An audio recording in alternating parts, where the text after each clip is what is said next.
Hi, and welcome back to the DPAF. And I wanted to talk in this podcast about how China absolutely loves the fact that Britain are taking the lead on global warming. That's all we ever hear in Britain these days, if it's not talking about the lockdown or how we've got to save the NHS.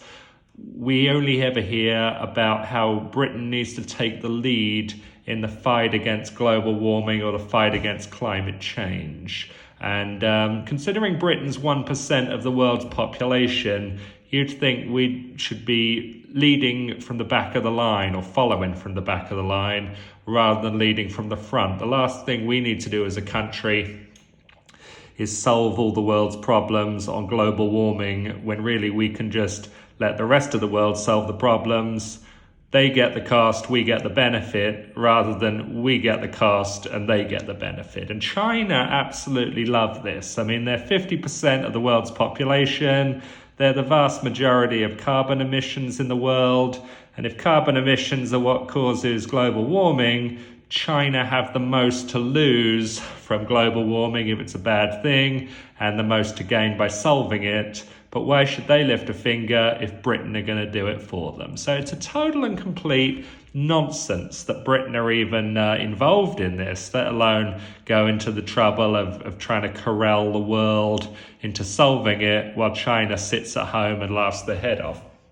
Now, I'm old enough to remember back to the early 2000s when I was living in the United States, and Al Gore, who'd run for president unsuccessfully against George Bush, was doing this same scam. He was running this scam of saying, we've got 10 years left to save the planet. And this was kind of in 2004. And he was traveling around America earning $175,000 a speech, saying that, we had 10 years left to save the planet if we didn't do something. And, sure enough, by the time 2015 rolled around, the planet was still standing. Al Gore was living in his big mansion, living off all the millions he earned from this sort of scam speech presentation that he'd been running 10 years earlier.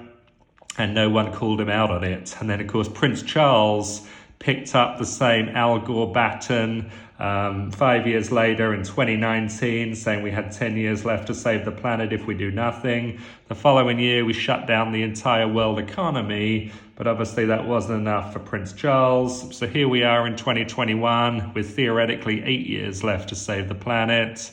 Him and Boris Johnson are saying it's 1 minute to midnight, yet 4 years ago, when it was 4 years to midnight, the Conservative Party didn't even mention net zero in their manifesto for the general election.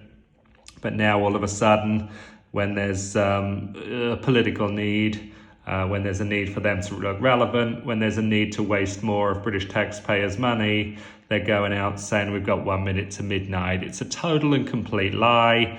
It's a total and complete sham.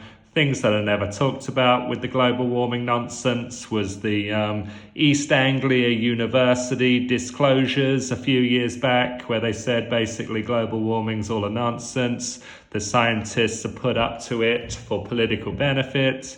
And there's all the Al Gore predictions that didn't come true. And of course, no one ever talks about whether global warming is a benefit. If Britain becomes a few degrees warmer, wouldn't it mean that all the people that buy holiday homes in Spain can now buy them in Britain?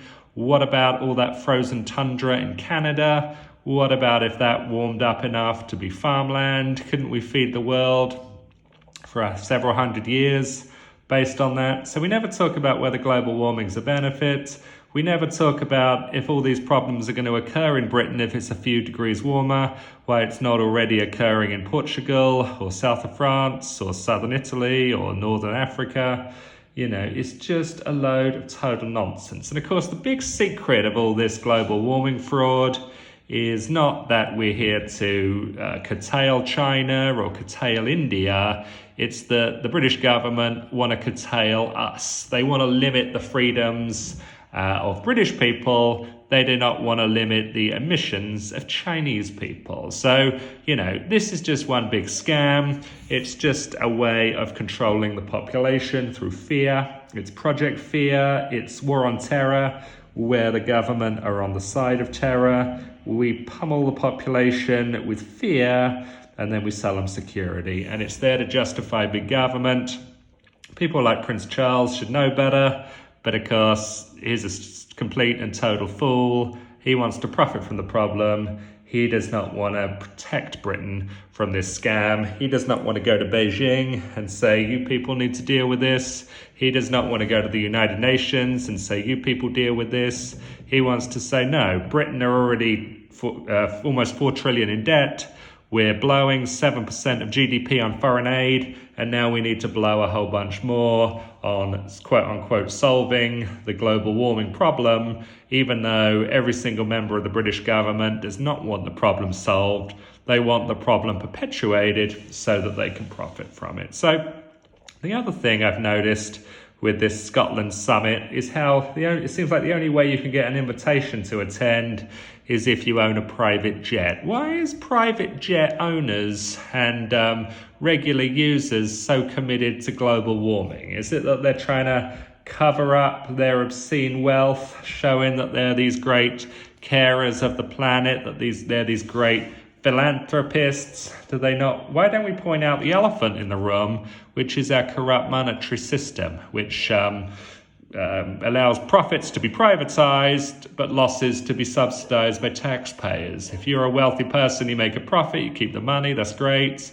But if you're an investor that makes a loss, the government, with taxpayers' money, is going to come in and bail you out. So the poor get poorer, the rich get richer, and the rich then decide that the way to cover up this injustice or this inequity or this corrupt monetary system is to fly to a global warming summit on a private jet hosted by Great Britain, that's 1% of the world's population. So it's total and complete nonsense.